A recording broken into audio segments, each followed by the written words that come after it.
Welcome to the market money magnet guys. आज यहाँ इस वीडियो में हम बात करने वाले हैं महज 10 रुपये से भी नीचे वाला यानी 10 से भी कम पैसों वाला एक पेनी स्टॉक, जो कि अब हम बोल सकते हैं कि ये शेयर जाग गया है।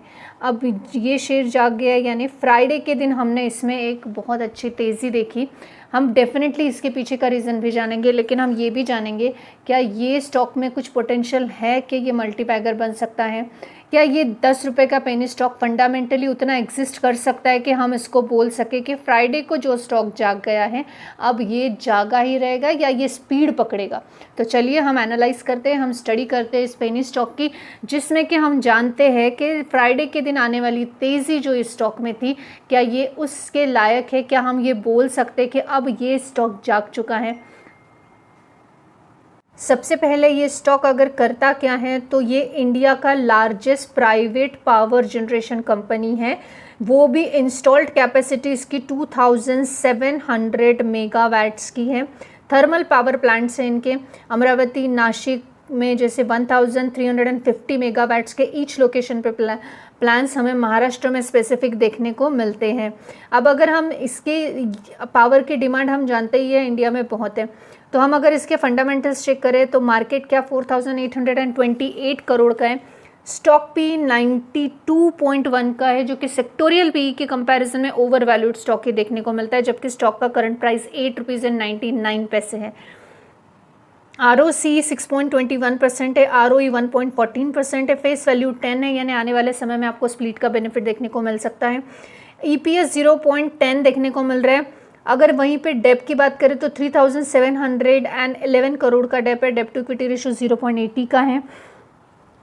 वहीं पे करंट असेट्स की बात करें 3269 करोड़, इन्वेंट्री 202 करोड़ की है। पेट्रोस के स्कोर के हिसाब से ये बॉर्डर पासिंग मार्क्स से अंडर पासिंग मार्क्स हैं, तो हम ये बोल सकते हैं कि लॉन्ग टर्म के लिए फिट बैठता हुआ नहीं दिखता है।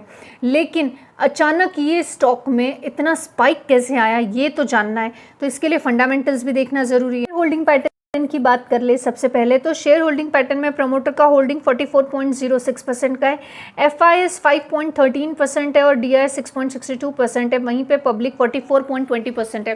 तो एक डिसेंट हमें ये 8 रुपये वाले स्टॉक में शेयर होल्डिंग पैटर्न देखने को मिल रहा है। बहुत ज़्यादा रिस्की नहीं है, बहुत ज़्यादा स्टेबल नहीं है, एक हम बोल सकते हैं कंसिडरेबल शेयर होल्डिंग पैटर्न यहाँ पे देखने को मिल रहा है। अगर हम इसका कैश फ्लो देखें तो आप देख सकते हैं ये पेनी स्टॉक है, लेकिन नेट फ्री कैश फ्लो इनके पास जो है ये माइनस में देखने को मिलता है और फ्री कैश फ्लो 294 करोड़ का हमें देखने को मिलता है, जो कि पॉजिटिव में देखने को मिल रहा है। बैलेंस शीट की बात करें तो आप देख सकते हैं रिजर्व्स यहाँ पे माइनस में है, कंटिन्यूसली रिजर्व्स माइनस में है। बोरोइंग कंपनी पे फ्लक्चुएट है, कभी बढ़ रहा है कभी कम हो रहा है। प्रॉफिट एंड लॉस अकाउंट्स की अगर बात करें तो सेल्स में हमें यहाँ पे ग्रोथ देखने को मिलती है, लेकिन थोड़ा सा इस मार्च 2026 में थोड़ा सा यहाँ पे ग्रोथ में हमें कमी देखने को मिल रही है। सेल्स के 3294 करोड़ से लेके 2991 करोड़ तक की देखने को मिल रही है।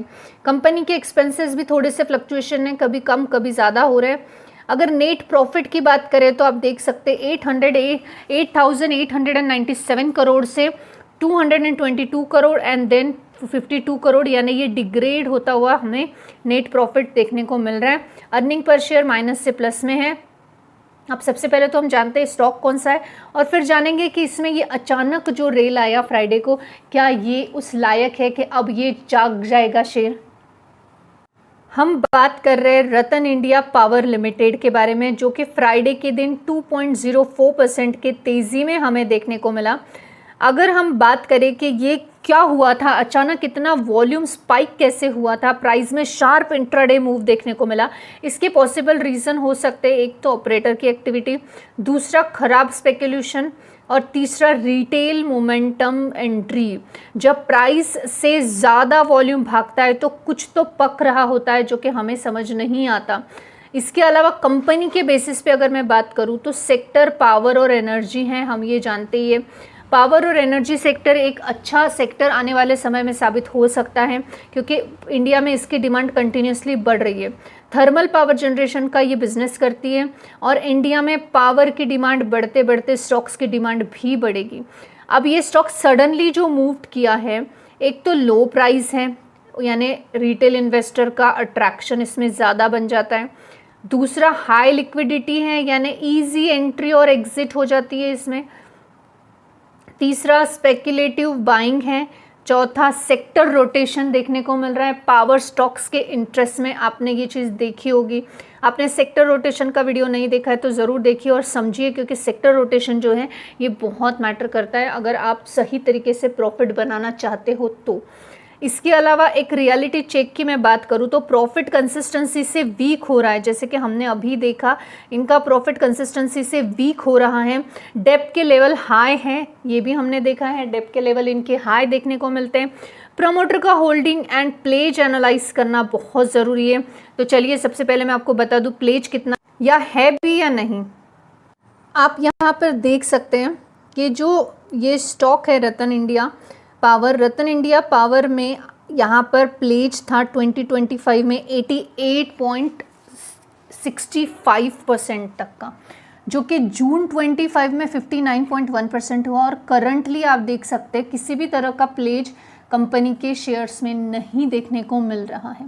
अब यहाँ पे प्लेज नहीं है तो ये एक पॉजिटिव फैक्टर है या ये एकदम से बहुत ही बढ़िया स्टॉक हो गया, ऐसा नहीं होता, क्योंकि हर सस्ता स्टॉक मल्टीबैगर नहीं होता, कुछ सिर्फ ट्रैप भी हो सकते हैं।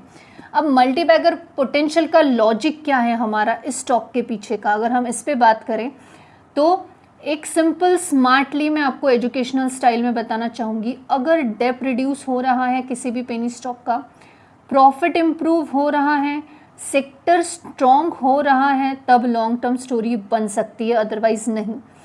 अब यहाँ पे रिस्क का सेक्शन की अगर मैं बात करूँ तो पेनी स्टॉक हमेशा ही मैनिपुलेशन में बने रहते हैं, ये चीज़ याद रखिए। अचानक गिरावट इसमें हो सकती है क्योंकि ऑलरेडी ओवर वैल्यूड स्टॉक है ये, और ऊपर से पेनी स्टॉक माशाल्लाह। सिर्फ मोमेंटम के पीछे भागना डेंजरस हो सकता है, क्योंकि ये स्टॉक फिलहाल मोमेंटम के पीछे ही भागता हुआ नज़र आता है। अगर हम इसके कुछ स्ट्रेंथ और वीकनेसेस देखें तो सबसे पहले तो कंपनी ने मेंटेन किया हुआ है जो ऑपरेटिंग मार्जिन है ये 21% से लास्ट 5 ईयर्स का, which is one of the good factor और a positive factor for the company. Second तो कंपनी का पीईजी रेशो ये 0.85 है, ये भी एक अच्छी बात है। कंपनी ने हेल्दी लिक्विडिटी पोजीशन को भी एक्वायर कर रखा है, करंट रेशो इसका 2.95 है, ये भी पॉजिटिव फैक्टर है। अब ये तो रहे हमारे स्ट्रेंथ, लेकिन क्या कुछ लिमिटेशन या वीकनेसेस है? तो जी हाँ है। कंपनी ने पुअर प्रॉफिट ग्रोथ दिखाया है -14.71% का, और वो भी लास्ट करीबन 3 ईयर्स में।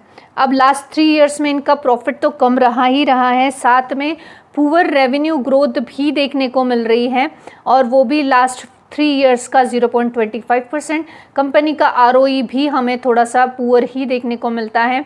कंपनी ने आरओसी भी हमें लास्ट 3 साल का कोई खास दिखाया नहीं है। कंपनी के पास हाई डेब्टर डेज है जो कि 250.05 है, और टैक्स रेट भी लो है यानी 0 है। तो ये रहे कंपनी के ड्रॉबैक्स। अगर हम इसके कंक्लूजन की बात करें तो ये स्टॉक अपॉर्चुनिटी भी दे सकता है और ट्रैप भी दे सकता है। डिसीजन लेने से पहले खुद एनालाइज ज़रूर करें।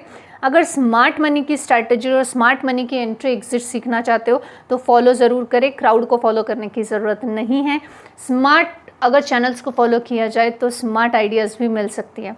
This information is only for the educational purpose. I am not giving any recommendation here, neither a buy nor a sell. I hope this information is informative for you. Thanks for watching.